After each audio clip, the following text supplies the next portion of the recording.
umaga sa bawat isa sa atin. Pagbati sa pangalan ng Panginoon. At sa oras na ito, ating kunin ang ating mga Biblia. At basahin na rin natin ang ating pag-uusapan sa Book of John.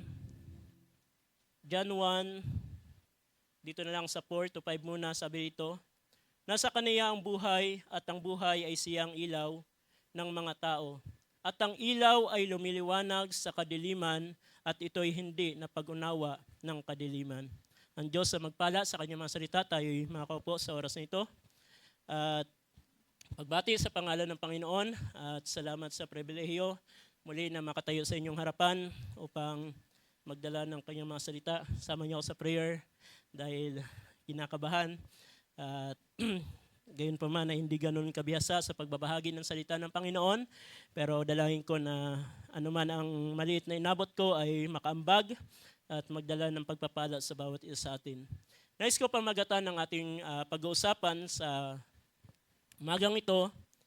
Doon na lang natin kunin sa verse 4, ang buong verse na yan na sabi, "In Him was life, and the life was the light and light of men." Yan ang ating pag-uusapan. In Him was life, and the life was the light of men. At nais ko bigyan to ng subtitle, Walk in the Light. At sa umagang ito, nais ko ipakita natin, marahil ang ating babasahin muna ay ikot lamang tayo sa Book of John. At ipakita natin kung paano ang Panginoon. Alam natin, ang hymn na ang tinutukoy dito sa ating pinag-uusapan ay walang iba kundi ang ating Panginoong Hesus. Siya ay naparito bilang ilaw at siya'y liwanag at siya'y nagbibigay ng liwanag sa kanila ng mga nasa kadiliman. Pero sabi ng ating binasa, at ito'y hindi napag-unawa ng kadiliman. At sa laktawan na lang natin sa 8, at siya ang ilaw kundi pumarito upang kaniyang patutuhanan ang ilaw. Sabi sa 9, nagkaroon ng tunay na ilaw sa makatuwid bagay ang ilaw na lumiliwanag sa bawat tao na pumaparito sa sanlibutan. Sa 10, siya na sa sanlibutan at ang sanlibutan ay ginawa sa pamamagitan niya at hindi siya nakilala ng sanlibutan. Kung makikita natin sa mga talatang ito sa Book of John pa lamang, pinapakita ng ating Panginoon na kung saan ng sulat ni John na ang ilaw na tinutukoy dito na pumaparito ay ang ating Panginoon. At sabi niya, naparito siya bilang ilaw, pero hindi siya na-recognize ng kadiliman. At ang ating Panginoon naparito, ang una niyang pagparito sa lupa upang tubusin ang bayang Israel. Ang bayang Israel, ito ay bayan ng Diyos at naparito ang ating Panginoon para sa kanyang bayan, pero sabi niya, ngunit hindi siya na-recognize ng kanyang sariling kanya. Siya hindi tinanggap ng sariling kanya. Bagkus ang ilaw na ito na siyang dumating sa ibabaw ng lupa para patutuhanan ang salita ng Panginoon, para tubusin ang kanyang bayan, ngunit ang ilaw na ito ay hindi nila na-recognize na ito pala ang Panginoong Hesus na siyang tutubos sa bayang Israel. Hindi nila na-recognize na ang Panginoon na ito ay siyang Misaya na hula sa Book of Isaias, na paparito para sa kanyang bayan, pero ang mga Hudyo ay hindi nila nakilala. Bagkus ang ating Panginoon ay kanilang inusig at ang kanilang Panginoon ay kanilang pinatay dahil sa kanilang kaisipan, ang Misaya na kanilang inihantay ay isang Misaya na hari. Ngunit ang kaparaanan ng Diyos ay hindi gayon. Dumating ang ating Panginoon, ipinanganak sa sabsaban. At sabi niya, sino ang taong ito? At ang mga tao ay hindi nakilala ng tao ng bayang Israel ang ating Panginoon. Yan ang dahilan kung bakit tayo ay nakalingap, nakasumpong ng biyaya sa Kanya. Akin muna ipapakita sa araw na ito sa pamamagitan ng ating Panginoon na pagpapatunay niya na siya ay ilaw ng sanlibutan ito at siya ang ating kaligtasan. At sa ating panahon, brothers and sisters, nung ating Panginoon ay narito sa ibabaw ng lupa, pinapatutuhanan niya sa mga tao at sa mga alagad na siya ang ilaw ng sanlibutan. Sabi niya, may mga babasa tayo mamaya, sabi niya, darating ang panahon na hindi nyo na ako makikita. Ngunit sa panahon natin ngayon, wala na ang Panginoong Hesus, pero still ang Panginoon ay narito, nagpapakilala sa pamamagitan ng kanyang salita. Ang kanyang salita ang siyang naging ilaw sa ating mga buhay para tayo ay makalakad sa kanyang kalooban. Sabi ng Psalms, I think Psalms 119, sabi ni David, "Your word is the lamp on my feet." Ang iyong salita ay aking ilawan sa aking daraanan sa madilim na sanlibutan. Ang mundong ito ay napupuno ng kadiliman at kung wala ang salita ng Panginoon, hindi tayo makakalakad sa kalooban ng Panginoon. At ang salita ng Panginoon, ito ang ating magiging sentro, kagaya ni David, na pinakita niya na ang kanyang pagdaraanan sa napakadilim na mundong ito, hindi niya makita ang daraanan, pero doon sa paanan niya, ang salita ng Panginoon ang siyang nagpapatnubay sa kanya. Sa isang madilim na lugar, may maliit ka lamang ilaw, kaya mong lumakad na hindi ka matitisod. At ito ay dalawang bahagi ang aking i-share, pero hindi ito sapat sa oras. Kaya ginawa ko, ay hinati ko na ito at yung isang bahagi. Ang ating pupukusan sa susunod, yung subtitle natin, Walk in the Light. Pero ngayon, hindi natin lubusan ma-express yan dahil sa limitadong oras natin. Pero nais ko ipakita, dito lamang tayo pupukas sa Book of John. Alam niyo, napakasarap basahin ang Book of John. Nandoon ang lahat ng story ng ating Panginoon. At sa ating mga buhay, brothers and sisters, naparito ang Panginoon bilang ilaw. At yun ang ating nakilala. Sabi ng Ephesians 2, tayo noon ay mga hindi kaari sa bayan ng Panginoon. Ngunit sa pamamagitan ng kanyang dugo sa krus, tayo ay naging bahagi niya. At sabi ng John 3:19, sabi dito, alam natin ang talatang ito sa 16, sabi niya, naparito ang Panginoon upang iligtas ang sanlibutan, at ang sino man sumampalataya ay siya'y maliligtas, ngunit ang sino man ang hindi sumampalataya ay hahatulan. At pinakita ng Panginoon sa atin, brother sister, nang tayo tumanggap sa Panginoon, atin siyang kinikilala bilang Savior ng ating mga buhay. At sa huling araw na ito, at sabi sa 19, makikita natin ang sulat ni John, at ito ang kahatulan na naparito ang ilaw sa sanlibutan, at inibig pa ng mga tao ang kadiliman kaysa ilaw, sapagkat masasama ang kanilang mga gawa. Ano sinabi yan? Naparito ang ilaw. Sino ba ito naparito? Walang iba kundi ang ating Panginoon. Sabi niya, isinugo ko ang aking anak sa sanlibutan upang ang lahat ay maligtas. Pero ang hindi sumampalataya ay mapapahamak. At sabi ng 19, at narito ang ilaw, kahatulan, naparito ang ilaw sa sanlibutan at inibig pa ng mga tao ang kadiliman kaysa ilaw. Makikita natin sa panahon natin ngayon, nahirap tanggapin ang salita ng Panginoon. Bakit? Maraming mga entertainment sa mundong ito na pwede magbigay ng kaligayahan sa tao. At kahit anong bahagi mo ng salita, kuminsan hindi mo mapatanggap ang tao dahil mas pinipili nila ang kadiliman, sapagkat masasama ang kanilang mga gawa. Bilang mga mananampalataya, brothers and sisters, na tayo ay tumanggap sa ilaw na ito sa ating Panginoon, nawa ang ating mga buhay ay lumalakad sa ilaw. Nawa ang ating mga buhay ay nakalinya sa ilaw na ito. At sabi dito sa 20, sapagkat ang bawat isa na gumagawa ng masama ay napupuot sa ilaw. Sabi sa ISB, everyone who practice wickedness hate the light and does not come to the light so that his action may not be exposed. May kita natin, ang mga tao na lumalakad sa kadiliman, makikita mo yan sa kanilang mga aksyon. Kahit tayo mga mananampalataya, brothers and sisters, kung hindi natin mabantayan ang ating mga sarili, maari ang isang mananampalataya ay naglilingkod, pero makikita mo ang kanilang mga aksyon. Saan ka lumalakad? Saan tayo lumalakad? Everyone who practice wickedness hate the light.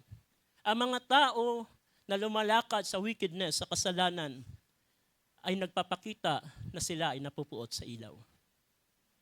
Kahit hindi natin salitain na ayaw ko sa ilaw, pero ang ating mga aksyon ay mag-expose kung ano tayo sa harapan ng Panginoon. Kung tayo ba ay nanatili sa ilaw o tayo nanatili sa kadiliman. Dalawang bagay lamang ang ating Panginoon na binasa natin kanina, naparito siya na ilaw, ngunit kinapuutan siya at di siya nakilala ng sanlibutan. At bilang mananampalataya, nawa ang ating mga buhay ay nakalinya kung ano ang sinasabi ng salita. Wala man ang Panginoon, di man natin siya nakita, ngunit ang salita ng Panginoon ang siyang mahalaga na maging direct ng ating mga buhay. At kung ang salita ng Panginoon ay hindi natin papahalagahan sa ating mga buhay at hindi natin binibigyan ng value sa ating mga buhay, yan ang dahilan kung bakit tayo kuminsan ang ating mga aksyon, ang ating mga paglilingkod, ang ating mga gawa kuminsan sa harapan ng Panginoon ay napakalayo sa sinasabi natin na tayo ay isang mananampalataya. Malaking factor, brothers and sisters, ang ating mga aksyon, ang ating mga pamumuhay, ano ba ang ating kalagayan sa harapan ng Panginoon. Pero sabi niya, ang isang tao na lumalakad, sapagkat ang bawat isa na gumagawa ng masama ay napupuot sa ilaw at hindi lumalapit sa ilaw upang huwag masaway ang kaniyang mga gawa. Ayaw niya magpasaway. Kaya kung may mga kapatiran, kung bawat isa sa atin tayo sinasaway at tayo pinapaalalahanan na mali ang bagay na yan at ayaw natin magpasaway, ayaw natin magpakorik at nandun tayo sa ating mga pride, tignan natin kung tayo ay lumalakad sa ilaw. Dahil ang tao na lumalakad sa ilaw, pag yan pinaalalahanan mo, magpapasalamat pa yan. Salamat brother, di ko napansin kung minsan akala ko tama pa ang ginagawa. Di ba? May mga bagay tayo sa ating mga buhay na akala natin ang ating mga lakad, ang ating mga action ay tama pa. Pero may mga kapatiran na nagpapaalala. Minsan na mahirap pa, paalalahanan ka na mas bata sa iyo, ang hirap tanggapin. Pero bilang mananampalataya na lumalakad sa ilaw, kahit mas bata pa magpaalala sa iyo, marunong ka mag-accept ng kanyang paalala. Bakit? Alam mo sa sarili mo, hindi ka perfect. Lahat tayo hindi perfect. Ako hindi perfect. Marami akong kahinaan, marami akong pagkukulang. Kaya kinakailangan natin ang bawat isa. Kaya nga pangaral dati sa Masbate, napakahalaga na ang bawat isa ay may bahagi sa atin. May pananagutan tayo sa bawat isa. Kaya ang sino man lumalakad sa ilaw, sabi niya, ay napupuot sa ilaw. Ayaw niya magpasaway, ayaw niya i-correct siya. Pero nawa, walang ganitong attitude ang mga mananampalataya. Nawa ang bawat mananampalataya handa magpakorek kung siya ay kinokorek. Dahil may mga bagay na aksyon kuminsan sa ating mga buhay na hindi natin nababantayan. Tignan niyo ang 21. Datapat ang gumagawa ng katotohanan ay lumalapit sa ilaw. But whatever does what is true comes to the light, so that it may become evidence that his action has God's approval. Napakaganda na ISB. Tignan nyo. But whoever does what is true comes to the light, so that it may become evidence that his action has have God's approval.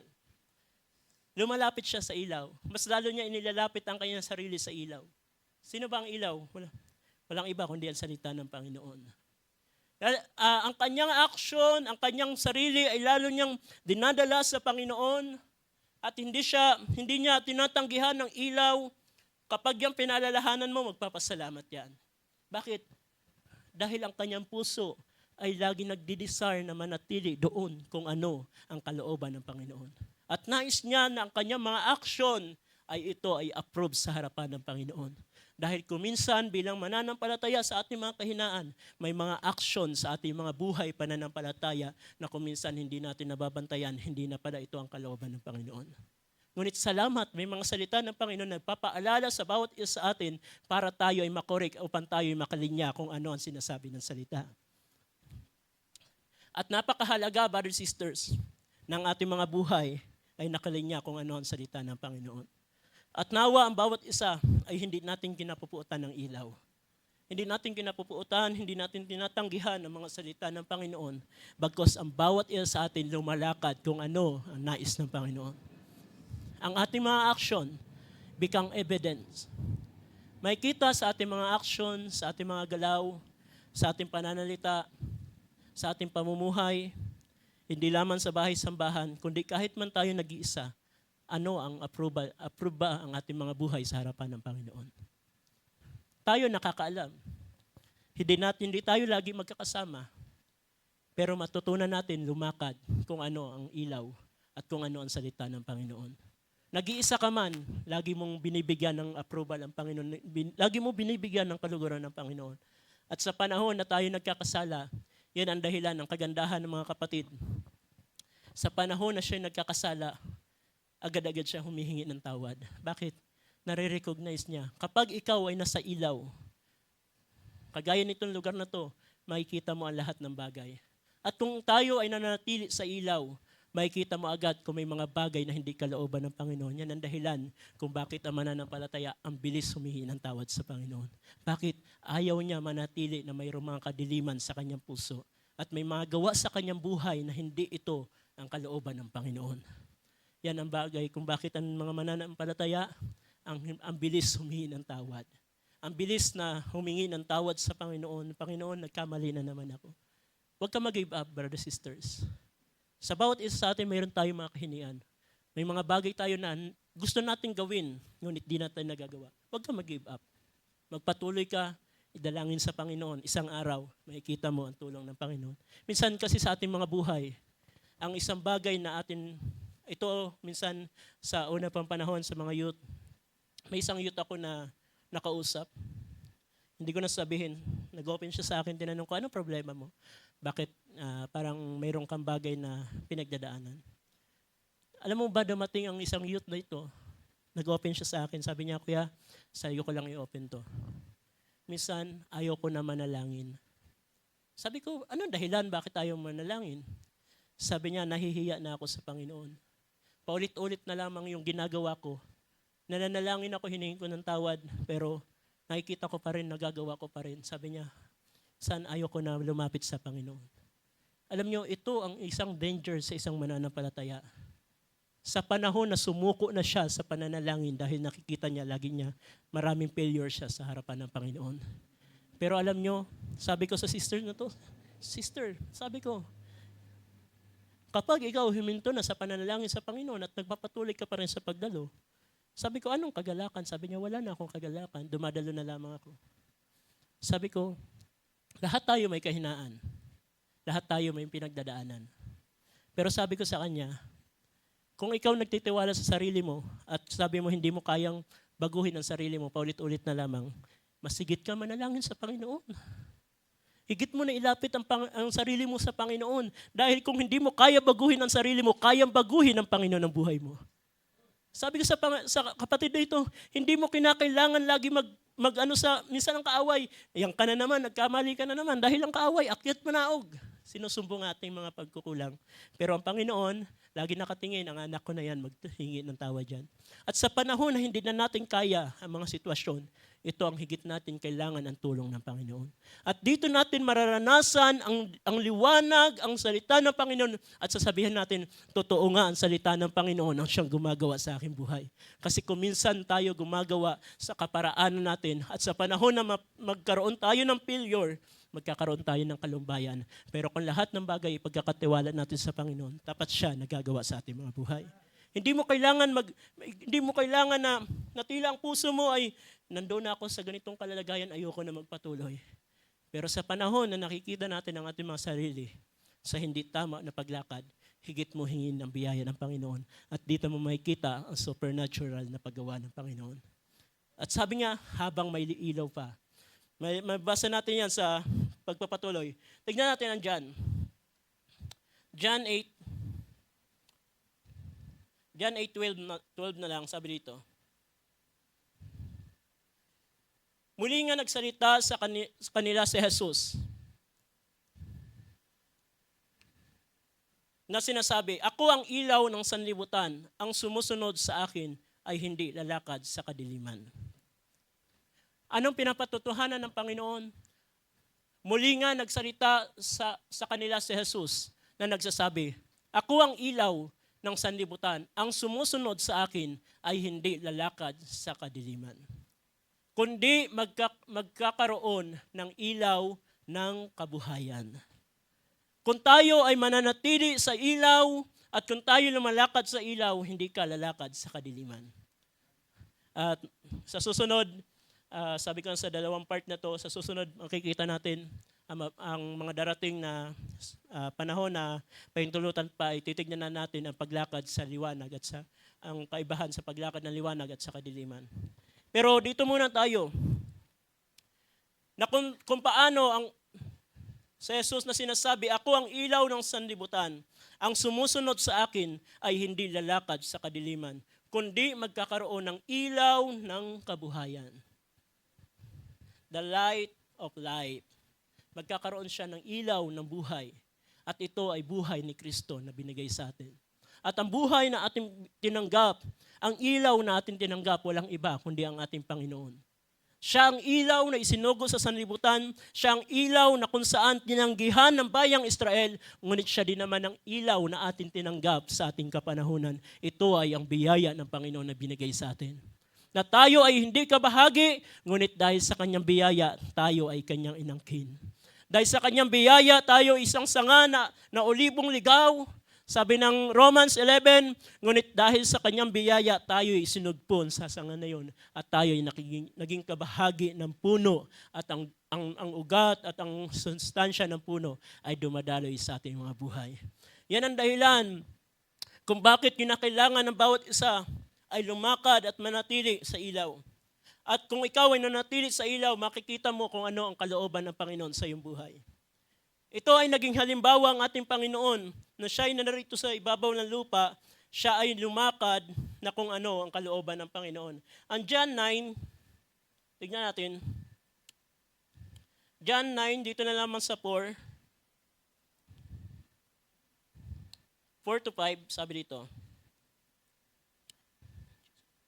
Ito ay sa panahon na kung saan ang Panginoon ay ipapagalingin niya ang isang bulag mula pagkabata. Tinanong ang Panginoon, sabi ng mga alagad, Panginoon, sino sa trees? Panginoon, sino ang nagkasala? Bakit ang taong ito ay pinanganak na bulag?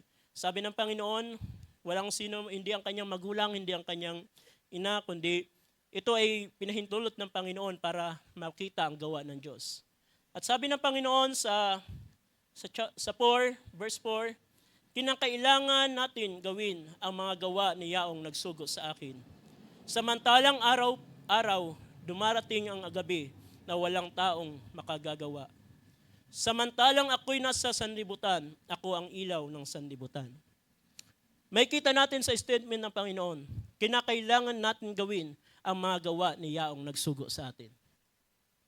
Habang tayo ay lumalakad sa ilaw, nakikita natin ang mga bagay na dapat nating gawin. Kung ang ating Panginoon ay nagpahayag, ito'y pahayag niya sa kanyang sarili. Pero ito din naman sa pangalawang praise, samantalang araw, dumarating ang gabi na walang taong makagagawa. Darating ang araw na isang tao, gustuhin man niya gumawa, ay wala ng panahon.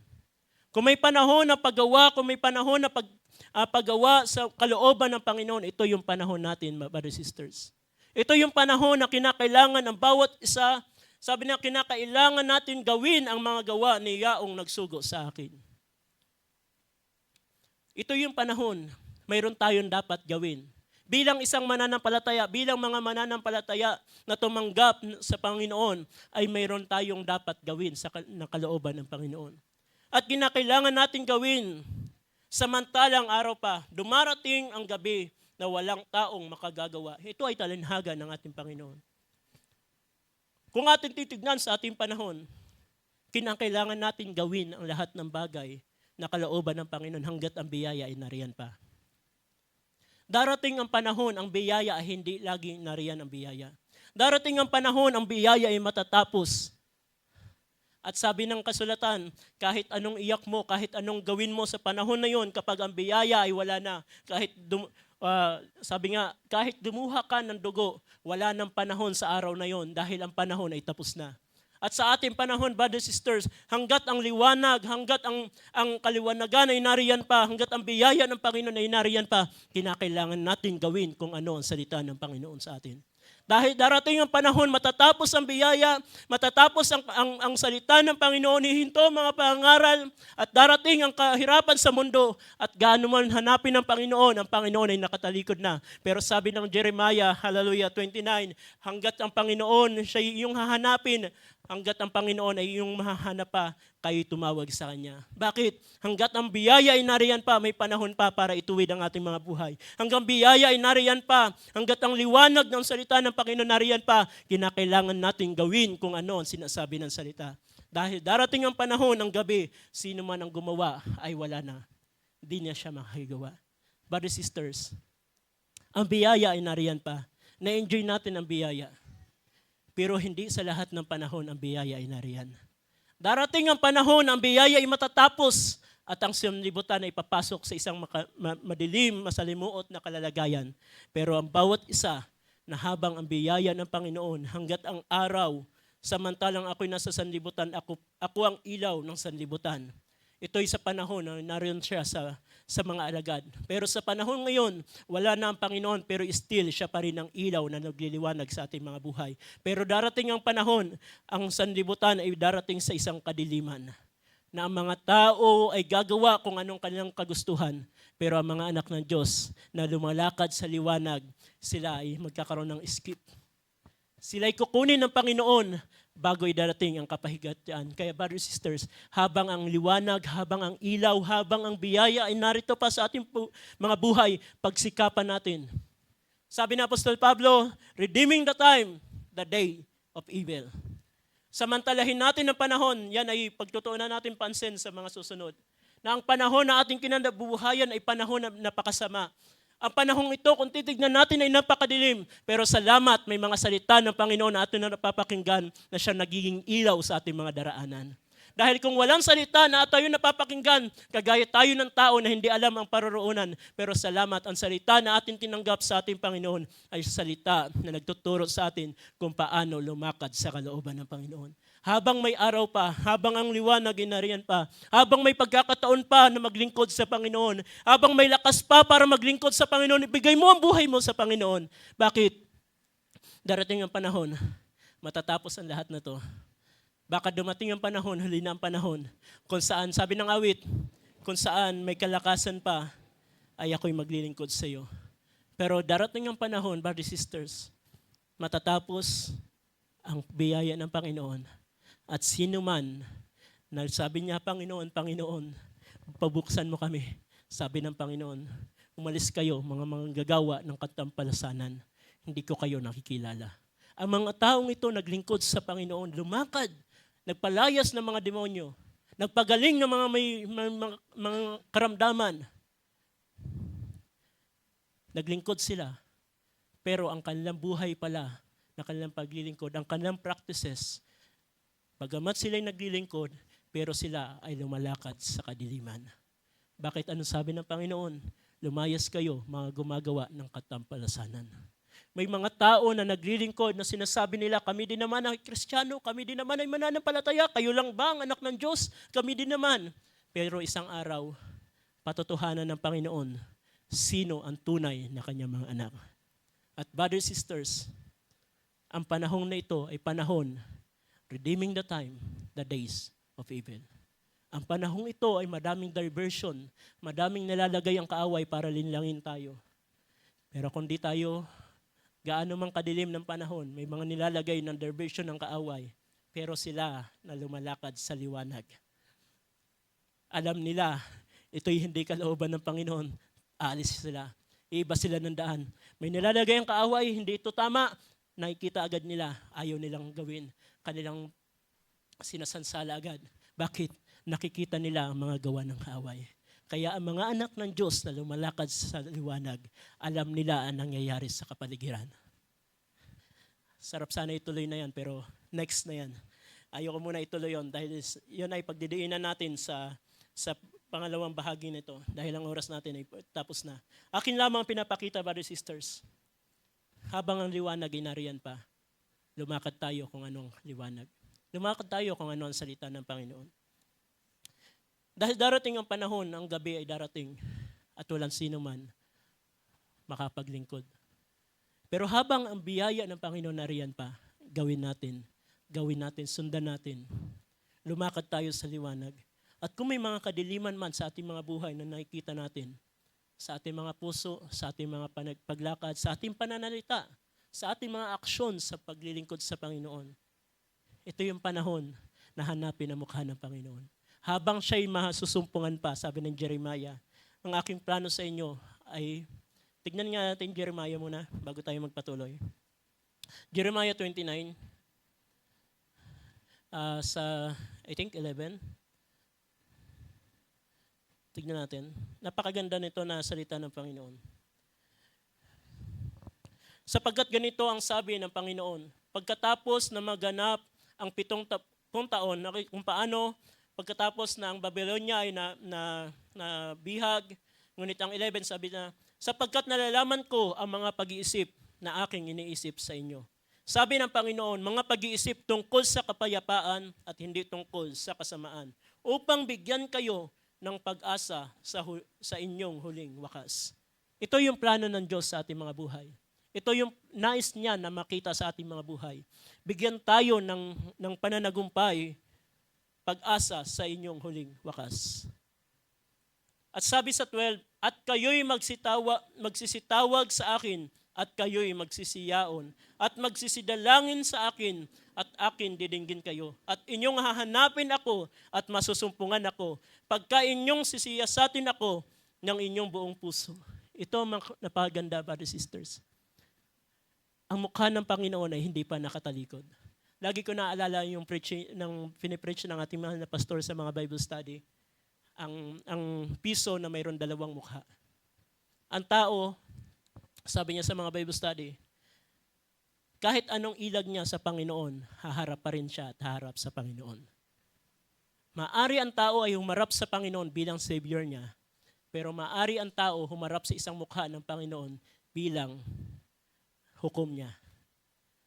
At ang bawat isa, brothers and sisters, sabi ng Panginoon, habang ang aking mukha ay nasa inyo pa, kapag inyo akong hahanapin ng buong puso, ako inyong masusumpungan. Kung may mga bagay sa ating mga buhay na tila hindi tama sa ating mga puso, habang may panahon pa, habang may liwanag pa, hanapin natin ang mukha ng Panginoon. Atin siya masusumpungan ang sino man humahanap sa Kanya. At sabi ng John, balikan natin ang buo of John, nadaanan ko lamang, ay hindi yun sa outline ko, pero nakabase lang kung ano ilagay ng Panginoon sa aking puso, ay nais ko salitain. Dahil may mga bagay ako na nabibigkas, ngunit hindi na ito sa aking pag-aaral, pero kung anong gawin ng Panginoon, at bayaan natin magpatianod lang tayo. Balik tayo sa ating John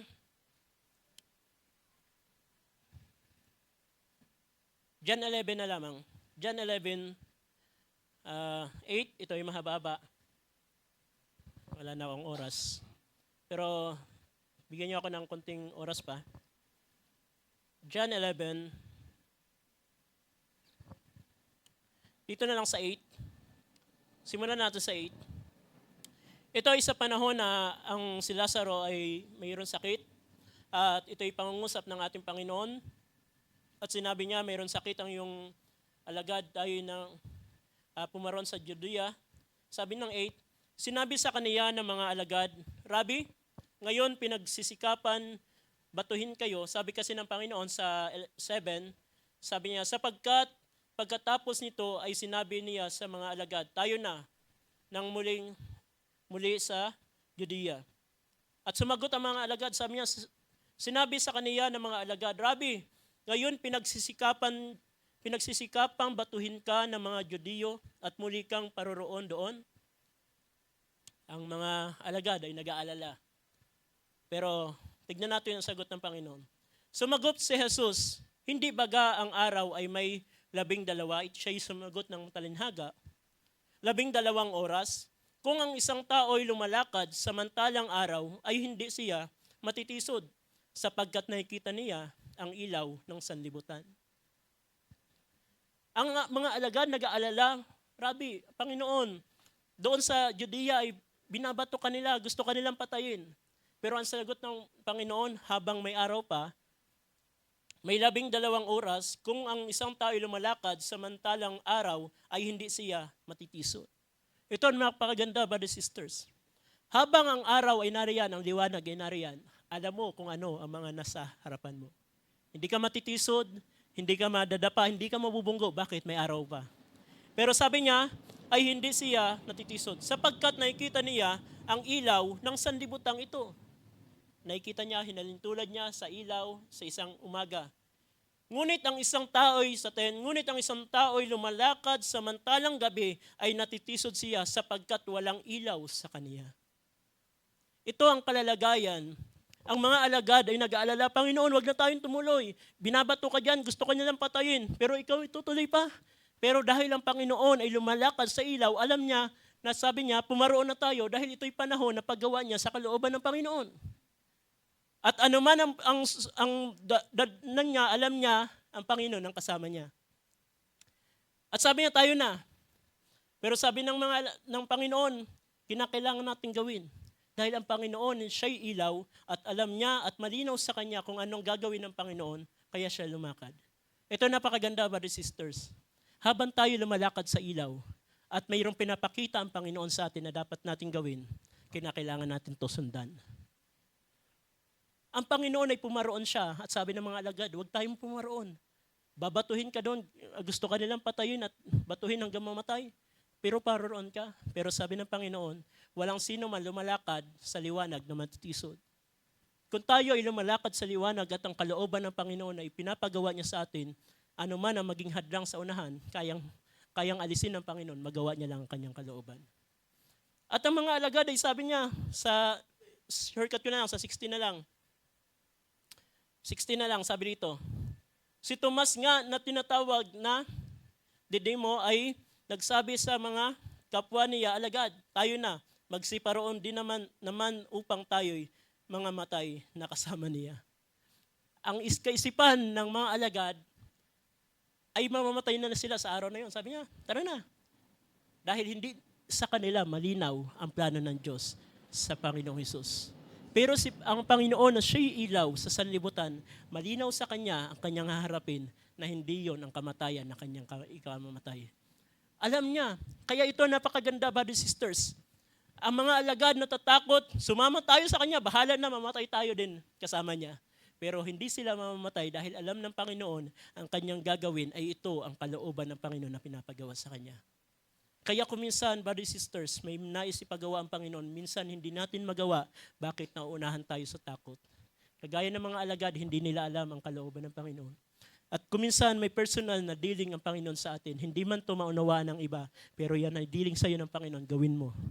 Kasama mo ang Panginoon. Ano man ang kaharapin mo, kasama mo ang Panginoon. Sa bagay na yan. At kunti na lang, ako'y magtatapos. Last na lang to sa sa 12, John 12.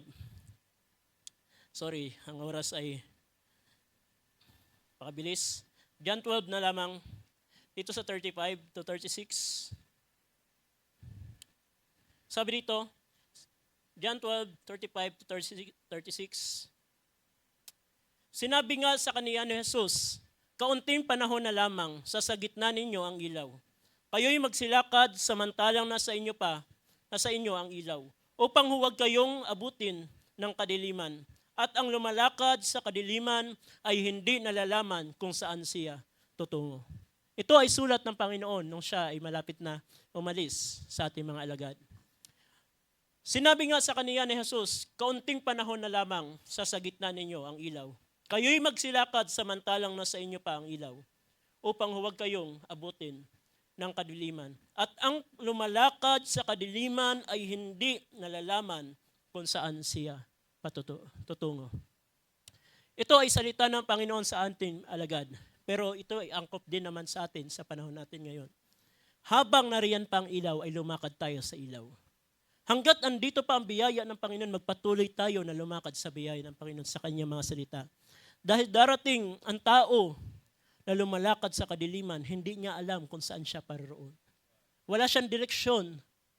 Dawa sa umagang ito, walang mananampalataya ng kanyang buhay ay walang direksyon. Kundi kung tayo ay lumalakad sa kalooban ng Panginoon, sa salita ng Panginoon, mayroon tayong isang direksyon, mayroon tayong tinitignan, mayroon tayong patutunguhan. Dahil kung tayo'y nananampalataya at lumalakad, at sinasabi tayo lumalakad sa ilaw, pero wala tayong direksyon at di natin alam ano bang gagawin ko, yan ay paglakad sa kadiliman. Samantalang nasa inyo ang ilaw, ay magsisampalataya kayo sa ilaw upang kayo'y maging mga anak ng ilaw. Ang mga bagay na ito'y sinalita ni Jesus at siya'y umalis at nagtago sa kanila. Pagkatapos ng ating Panginoon, salitain ito sa mga alagad, umalis siya. At pinagbilinan ng mga alagad, habang nasa inyo pa ang ilaw, magsilakad kayo sa ilaw. But sister, sasabihin ko sa umagang ito, habang ang biyaya ay nariyan pa, samantalahin natin ang biyayang ito. Darating ang panahon, matatapos ang biyaya, sabi ko kanina, at ang tao maghahanap sa Panginoon pero hindi na masusumpungan. Pero hanggat ang biyaya ay nariyan pa sa atin, may panahon pa tayo para ituwid ang ating mga buhay, para magpaakay sa Panginoon, at kung may mga kadiliman na nakikita natin sa ating mga buhay, may panahon pa para sa atin, para ituwid ang lahat ng bagay. Dahil sabi sa last verse na ating babasahin, same book sa 12, pero dito sa 44. At si Jesus ay sumigaw at nagsabi, ang sumasampalataya sa akin ay hindi sa akin sumasampalataya, kundi doon sa nagsugo sa akin. At ang nakakita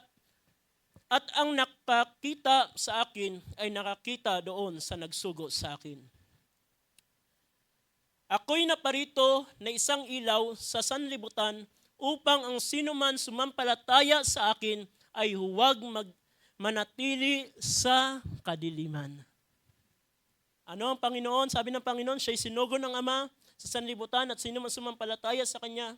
At sabi niya, at ako'y naparito sa isang ilaw sa sanlibutan upang ang sinuman sumampalataya sa akin ay huwag manatili sa kadiliman. Hindi nais ng Panginoon ang sinuman sumampalataya sa Kanya ay manatili sa kadiliman. Hindi ko pagdidiinan ang ibig sabihin ng kadiliman ito dahil sa susunod ay dito natin titignan ang mga bagay na ito. Pero nais ko ipakita, habang ikaw ay lumalakad sa ilaw, hindi ka manatili sa kadiliman. Ang ating mga aksyon, ang ating mga buhay, ang ating mga paglilingkod, sabi ng ating binasa kanina sa John 3:21, ng ating mga aksyon ay maging approved sa harapan ng Panginoon. Ang ating mga aksyon, ang ating mga gawa, ang ating mga buhay, hindi lamang sa iglesia, kundi sa bawat araw ng ating buhay, ito ba ay approved lagi sa harapan ng Panginoon? Sabi niya hanggat ang dito, at sabi sa 47, at kung ang sino mang tao ay nakikinig sa aking mga pananalita, at hindi ingatan, ay hindi ko siya hinahatulan, sapagkat hindi ako naparito upang humatol sa sanlibutan, kundi upang iligtas ang sanlibutan. Ano sabi ng Panginoon? Sa 47, at kung ang sino man tao ay nakikinig sa aking mga pananalita at hindi ingatan, ay hindi ko siya hahatulan. Sabi ng Panginoon, kung tayo nakikinig ng kanyang mga salita at ang kanyang salita ay ilaw sa ating mga buhay, at kung hindi natin ito papakinggan, sabi niya, hindi ko sila hatulan. Dahil hindi siya naparito para humatol. Pero pansinin niyo ang 48. Ang nagtatakwil sa akin at hindi tumutupad sa aking mga pananalita. Tignan natin. Sabi niya sa 47, hindi siya naparito para hatulan ng sinuman.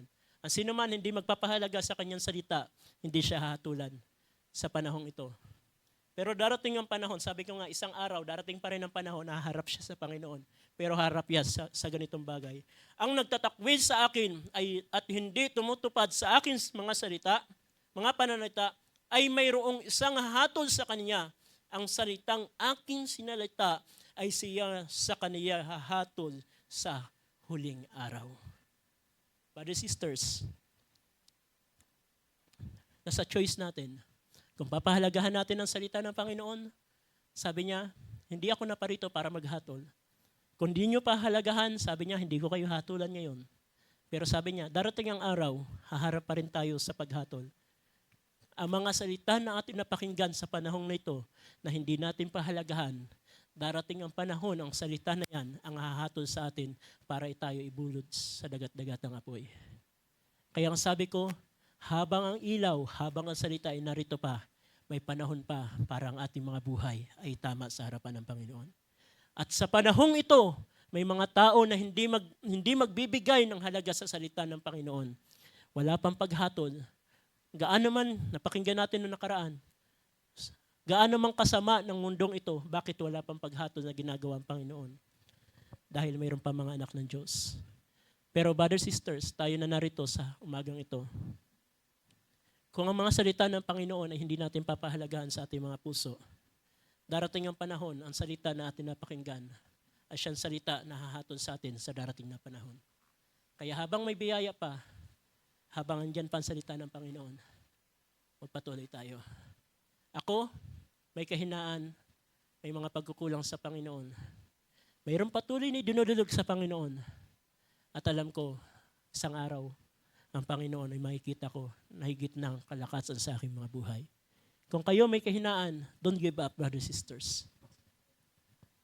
Huwag mong ihinto ang pananalangin sa nakikita mo sa iyong buhay na hindi naka-inline sa kalooban ng Panginoon. Huwag niyong gawin ang sinabi ko kanina sa isang sister na akin nakausap. Napagod na siya sa pananalangin kasi ang tingin niya sa kanyang sarili, wala na siya nagagawang mabuti. At tila ang kanyang mga pagkukulang, hihingi siya ng tawad, magkakamali uli. Bilang tao, subject tayo sa pagkakamali, pagkakasala. Pero bilang tao, sabi ng Panginoon sa Peter, 1 Peter, ang kanyang dugo, ang sino man magpapahayag sa kanya at hihingi ng tawad, siya'y tapat at ang kanyang dugo ay siya'y patatawarin. Huwag kang gumibap, huwag kang malungkot. Oo, nagkakaroon ka ng kalungkutan, nagkakaroon ka ng bakit ganito ang aking buhay, bakit ganito ang aking kalagayan. Huwag ka malungkot sa ganyang kalagayan. Mayroong Panginoon na handa makinig sa iyo.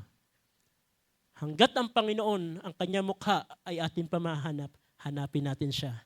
Dahil darating ang panahon, hindi mo na siya hanapin. Hanapin mo man siya, nakatalikod na siya. Pero habang ang Panginoon ay nakaharap, may panahon pa para ituwid at tama ang ating mga buhay. Purihin ang Panginoon. Tayo yung mukat manalangin. Dakilang Diyos, Ama namin banal, Ikaw ang Diyos na aming pinaglilingkuran. Ikaw ang ilaw at Ikaw ang buhay na aming nilalakaran sa huling mga araw na ito. Salamat ang iyong mga salita, Panginoon, ay tunay na ilaw sa aming mga buhay. Kung aming titignan ang mundo, Panginoon, na aming kinabubuhayan ay punong-puno na ng wickedness, mga kasalanan, mga bagay na paggawa ng hindi tama sa iyong harapan. Ngunit kami, Panginoon, kuminsan dahil sa mundong ito ay nagkakaroon kami struggle at tila kuminsan hinahatak kami ng mundong ito. Ngunit salamat, Panginoon. Mayroon kaming pamantayan, mayroon kami napapakinggan, mayroon kaming salita na ito'y nagbibigay ng ilaw sa amin, Panginoon. Na gaano man kalakas ng paghatak ng mundong ito, Panginoon, mayroon Diyos na nagtuturo sa amin na lumakad at lumayo sa mga bagay na ito. Kaya dakilan Diyos, salamat sa iyong patuloy na paggabay at pagtuturo sa amin. Salamat sa iyong mga salita. Salamat dinadirect mo ang aming mga buhay tungo sa iyong kalooban. At kung may mga bagay man sa amin, Lord God, na hindi narapat ang aming mga pamumuhay, Lord, have mercy, God. Bigyan mo kami ng iyong biyaya, yung kayawaan ay dumaloy sa amin hanggang isang araw, Panginoon, makita namin ang aming mga buhay, Lord God, na lumalakad patungo sa iyong kalooban. Dakilang Diyos, maraming salamat sa iyong mga salita. Kulang man sa pagpapaliwanag ang iyong maliit na lingkod, mayro't bahayaan mo, Panginoon, ang mga salitang ito ay magtumimo at maging magtumibay sa puso at magkaroon ng liwanag sa kanila at maging kagalakan ng ganitong mga bagay. Lahat ng kapurihan, kaluwalhatian, karangalan ay aming pinabalik sa iyo sa pangalan ng aming Panginoong Kristo Jesus. Amen, amen. Hallelujah. Palapakan natin ang Panginoon. Hallelujah. Binabalik ko sa ating MC.